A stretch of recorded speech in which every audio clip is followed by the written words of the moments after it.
Hey guys, my name's Chris, and you're watching WC Fishing.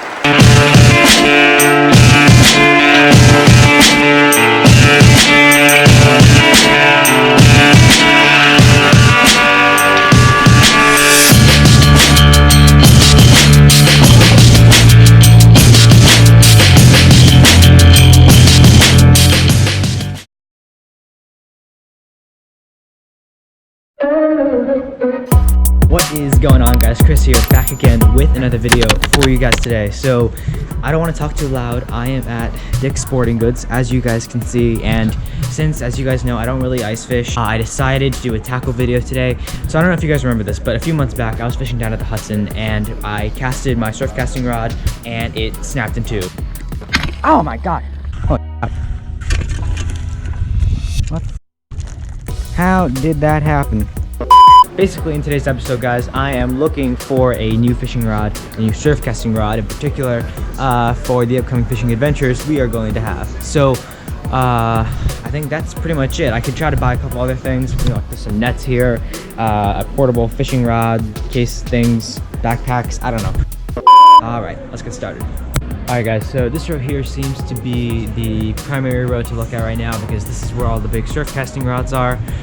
You got some variations of the rod I used to have, if you guys remember. It also is very similar to this. So this rod looks very similar to the one that I had before. It is quite long though, as you can see, it goes all the way up to the ceiling. Fierce 3. Okay, so it is a variation. I had the Penn Fierce 2.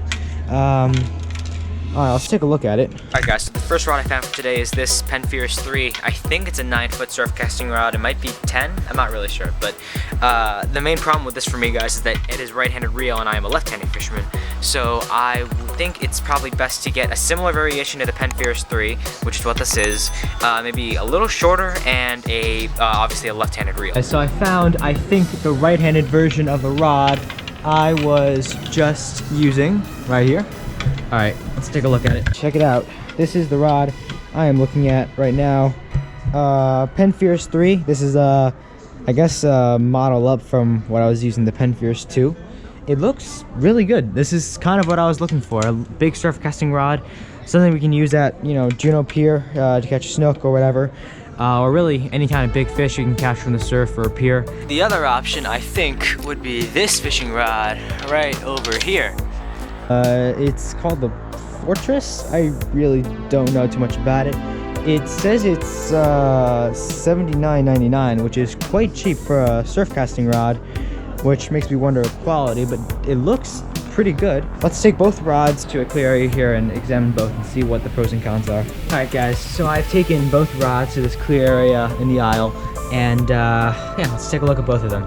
So I think I've narrowed it down to these two choices. They both look fairly good. This reel here, it's got a wider and shorter. The price tag says $79.99, which is relatively cheap for surf casting rods in my experience. The other Penn Fierce 2 that I bought 2 years ago was around $180, or 120 rather. That would be ridiculously expensive if it was 180. But I mean, it still looks like a pretty good rod. It's got, you know, fairly good counterparts.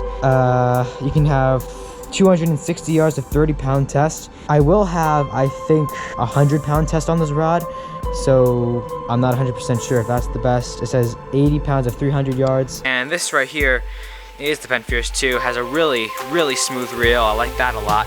Drag, you know, tells you which way to turn it, which I don't really need, but that's still nice. It doesn't tell me the price. I'm assuming this is a little more expensive than the other rod there. This is probably the rod I'm gonna end up going with, because today the whole purpose was to just replace my big surf casting rod, and this looks like a fairly good replacement, if not a better upgrade, because this is the Penn Fierce 3 when I used to have the Penn Fierce 2.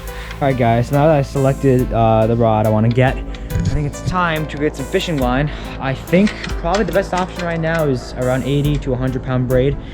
Because I don't know what I'm going to be fishing for, and if I wanted to catch snook or any fish with good eyesight, I can obviously just tie on a fluorocarbon leader or something. I think it's better to stick with braid in case I hook up with a shark or anything with teeth. Alright, let's take a look over here. Power Pro is usually the line I end up going with, whether it's braid or fluorocarbon or whatever.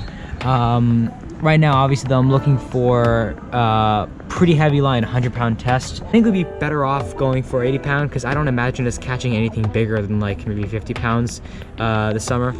I think 80 pounds is probably the way to go. $25 is pretty reasonable for line that thick.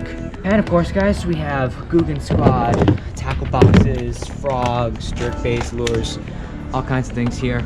But today, guys, I don't think I want to spend any money on lures or anything specific to either freshwater or saltwater fishing because I don't know when I'm going to be fishing next and I don't know where that's going to be.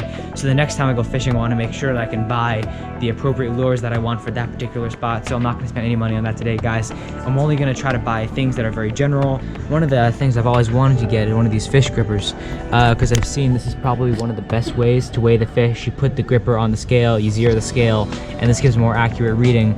And I also need a scale. So this combination right here looks pretty good. So I think I'm gonna go for that, unless there's a cheaper option here, which this is kind of expensive and it's also kind of big. Like this is for like a big fish. But then again, I'm probably only gonna weigh big fish, so this is probably something that I do want to get. All right, guys. So I think that pretty much wraps it up for today's video. I'm gonna go check out these items that I got here. So if you enjoyed the video, make sure to leave a thumbs up, smash the notification bell, and hit the subscribe button. And I'll see you guys on the next video.